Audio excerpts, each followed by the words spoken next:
Yeah, welcome to your first look from Washougal Pro Motocross and Super Motocross World Championship, all brought to you by 60 Helmets. Jason Weigandt and Kellen Brauer here. I feel like the stories flipped. Going into Millville, all the stories to me revolved around the 250 class and how close the points were, and could Hunter Lawrence get it back? Well, he did. He got it back. Now the story to me is 450 class. Can Chase Sexton or someone maybe stop Jet Lawrence? It looks closer, at least. It does feel a little bit closer. I feel like Sexton's been making those strides, and of course, we've talked a lot about this week, how coming into this weekend, this is more of a chase track versus Jet not doing well here in the past. So I think you're totally right. I think that that's the one to watch this weekend. Yeah, and I talked to Sexton at press day today, and he said this kind of kicks off a 4-week run of good tracks for him, just like last year. He said he's tired of getting second. I said, well, Tomac won 8 motos in a row coming into this race last year. Were you tired of that? And he said, yeah, same thing. And the last 4 tracks were good for him. So maybe that's the case. And some other stories we can cover throughout the day. We're going to have 2 strokes, rando guys showing up for SMX points. Kind of a wild weekend. Yeah, all over the place. We've got Preston Boespflug making a debut. Like you said, Colt Nichols, Shane McElrath, Josh Hiller here trying to get those SMX points. And then tons of 2-stroke guys. We're going to see a lot of them here on the track. So kind of a fun weekend because it's not just those championship battles. There's a lot more stuff going on deeper down the field to keep an eye on. Yep, and we talked to a ton of riders today at press day. Let's chat. This is cool, right? Just being right down the street, coming to this race has got to be fun, right? Yeah, no, I'm looking forward to it. I think a lot of people have been waiting for this, so yeah, I'm stoked. Does it feel extra nice rolling into town and seeing the big banner? Yeah, a lot of pressure though. I mean, I'm not like a big people person or like. I mean, it's cool for me, you know, but I'm just another dude. Like, I'm not some superhero or nothing. You know, I'm stoked. Like you said, here on the YZ250 last year. Brought back the YZ250 2-stroke this year, along with a bunch of other dudes racing 2-stroke. So it's going to be fun. There's a lot of money on the line for us. And, yeah, I think there's going to be a bunch of dudes sending it on those things. So no matter what, they're going to sound amazing going up Horsepower Hill, and we're going to have a smile the whole way. I'm excited, super excited. I've dreamed of this day for a long time. So here to make my pro debut at my hometown track it's special. So I'm excited to go out there and race and have some fun. Was this always the plan, or was this kind of like recently you decided, let's go ahead and try it? It's kind of been the plan for last month or 2, but I've just kind of announced it about a weekend ago, so 2 weeks ago. So it's kind of new to everyone else, but for the close team, it's kind of been in the works for a while. I'm actually training in Michigan this past 3 weeks, and the first week we did the testing there, and a big improvement there. Actually, we made the bike. Now I can push to 100%, close to 100%. So. Just in general, the riding side being better, speed's better. So, you know, now I focus more in the volume, riding and doing motos. So I think that's been really helping me a lot. Yeah, definitely 2 weekends where we haven't been on the podium. And, I mean, as a racer, it's frustrating, especially the way I started. But this year is it's my rookie season. I have 1 rookie season. So it's just kind of reeling myself back in and realizing, hey, I mean, this year you don't have to win a championship your first year. You got to go out there and learn. You got to learn the tracks. And, yeah, I mean, first time at that track, it's kind of the first times at the tracks haven't been too great. But, I mean, again, it's Tom Vial's first time at the tracks as well, and we're right with him. So it's good. I mean, this year's for learning, and obviously next year it's a different goal. But I have 1 rookie season, so this year I'm going to use it to learn. I say the first half of the season was probably like where my expectations were. A couple top 10s. Ever since Redbud, had some things go down there that like were out of my control, and I probably rode the best I have all year there. But the results didn't show. And then we went to Southwick, which was really tough on me, and just tried to pull through there. And then Millville was a step in the right direction in the first half of the race. I was really lacking like first lap speed, but there took the positives away, and then we're back home now on the West Coast, so it should be a little bit better, and we have a couple more races left to end it off on a good note. Yeah, really good about the first 2 weekends. Yeah, we're going to forget about Millville. The riding was good, but just those mistakes. The first corner, then second moto, I actually got a good start, but then crashed and just was dead last again. So first 2 weekends I was really happy with. Got actually my best overall finish at Southwick for me, so that was kind of cool. And yeah, just getting that racing intensity back. It's tough when you're off that long. So yeah, so in Southwick I landed on someone, like cross jumped or whatever you want to call it, and yeah, I re-injured my shoulder. Thankfully it didn't come out or anything, so I think it's maybe like a nerve or maybe like a tendon or something like that. So Yeah, I lost some strength in the second moto Southwick, but I didn't really think of anything because the adrenaline kept me going. And then on Millville, you know, it's just a really hard track just because the uphill, downhills. And 25 minutes in the first moto, I went to jump the triple step up, and I kind of lost all the feeling I had in my hand. Like I was going up the triple wide open, and then I just messed up a little bit in the corner, and I cased it a little bit, and I just really jammed my shoulder. And then I went to brake, and I didn't have any movement on my fingers or anything like that. So I'm like, hey, this is sketchy. So I pulled off. And then I tried to come out for the second one, but the swelling was too much, and I was afraid because I didn't know what happened to dislocate my shoulder again, because that's the one I had surgery on recently. So we decided to not line up for the second moto. This week we've been doing therapy, we've been doing everything we can just to get ready. I got an MRI, so hopefully I get the result today.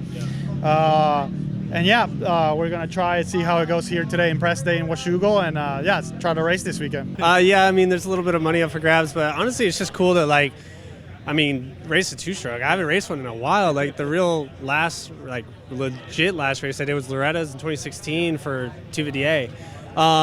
So Yamaha got me a bike, and XPR was gonna build it, and Michael Lindsay kind of did the whole thing. So I didn't really have hands-on too much stuff, it's kind of nice, but today it was a little stressful, throwing all the pieces together and stuff like that. But bike sounds good, man. I'm excited to ride it.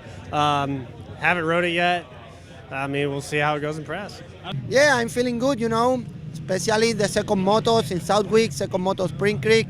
I'm ready. I'm racing very good, feeling good. Like I told to your friend before, I'm struggling because in USA you have short practice, 15 minutes twice. And Europe we have all Saturdays to set up the bike, to know the track. Every track is new for me in the USA. So especially in the second moto, I feel very good. I need to improve my starts to be 7, 6. I want to do it. So we are working on it. I'm very happy. I've only been here my rookie year, so not super familiar with track. I think it was 2019 or something, but no, pretty cool place. Cool. It's where my parents used to train back in the day off on the mountain and stuff. So yeah, it's a pretty cool place. Good vibes here. A little familiar territory then for them. They're showing you the ropes around here a little bit. Yeah, a little bit. It's actually funny. So they would train up on the gorge early in the morning, go windsurfing in the afternoon, and then ride dirt bikes at the night track. So I feel like that's a pretty sick day right there. All right, and First Look is brought to you by 6D Helmets, dedicated to the relentless pursuit of brain protection. 6D's patented Omni-Directional Suspension technology provides protection capabilities unmatched by any other helmet design. Established in 2011, 6D is the technological leader in both motorcycle and bicycle helmet design. All right, so Jason Weigandt here. We're going to bring in our statistician, Mitch Kendra, my right-hand man on my left side, for our RaceRx Online website. So, hey, down the road is Portland, Oregon, about 25 minutes. They say, keep Portland weird. Well, that's kind of what we get at Washougal, because we have a two-stroke race within a race. We have Jed Beaton coming over from Australia. We have Josh Hill and Colt Nichols looking for SMX points. Kind of a wild, unexpected, one-off type race. Yeah, and then like you guys mentioned, throwing Shane McElrath the race last weekend. He's still building up to speed on his stock bike, so that's pretty cool. But like you said, two-stroke guys. We got Kevin Moranz came back last weekend. The weekend before for Southwick as well. He's building his SMX points again. But he's on a two-stroke. Yeah, he's on a two-stroke this weekend, so throw his name on a two-stroke. Matt Burkeen will be here on his two-stroke. You know, he's always going to be out there revving the heck out of that thing. Yeah, just a lot of storylines to follow between that. And like you guys mentioned, Preston Boespflug, he grew up 30 minutes from here, and his mechanic has been with them for 5 years, is from here as well. So pretty cool home track for them. Home track for Levi Kitchen. A lot of guys, Justin Cooper's had some strong rides here before. There's just a lot of moving parts that that we're winding down the final stretch of this championship. There's a lot of moving parts and still exciting times, and obviously Super Motocross World Championships coming up too. So you mentioned guys are building towards points for qualifying for that as well.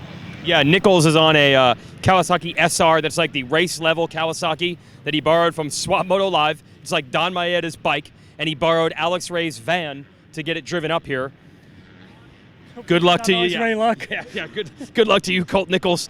Moranz, KTM wanted someone to race a two-stroke in the event, so they said, we'll get a two-stroke up here for you. I think they got it at Motorsport, I think.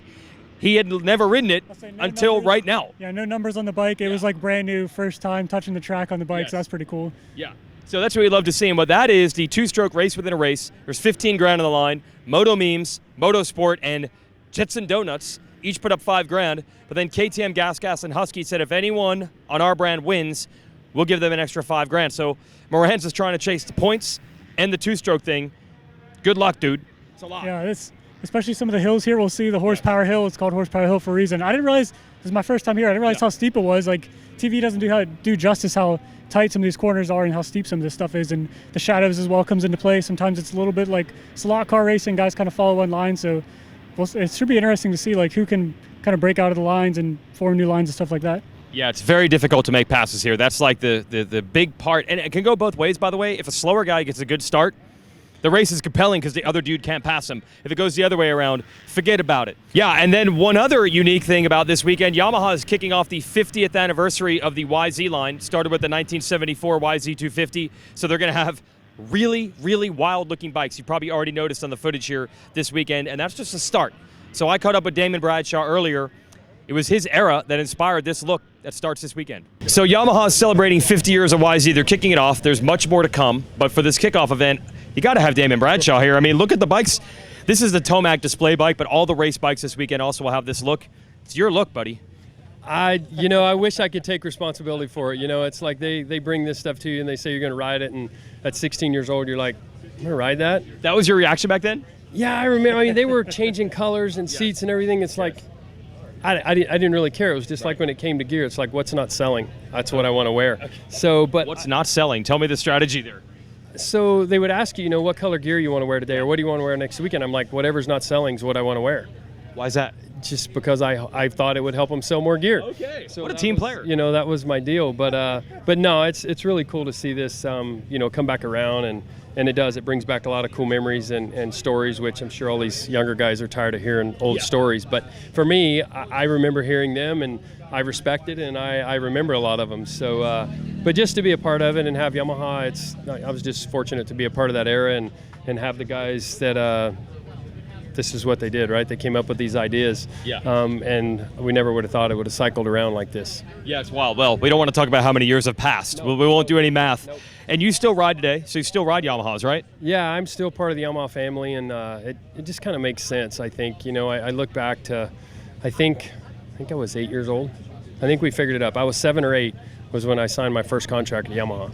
Wow. And I turned 51 a few days ago. So it's pretty cool. These guys are talking about how many years they got at Yamaha. I'm thinking I might have you beat. But anyways, it's just cool to still be a part of it. And to me, it makes sense. People think of me, they think of Yamaha, or vice versa. So it makes me feel good to still be a part of it. I mean, I was gone from the two-wheel side for quite a while, and to be back a part of it, I would have never thought this long that I still would be here.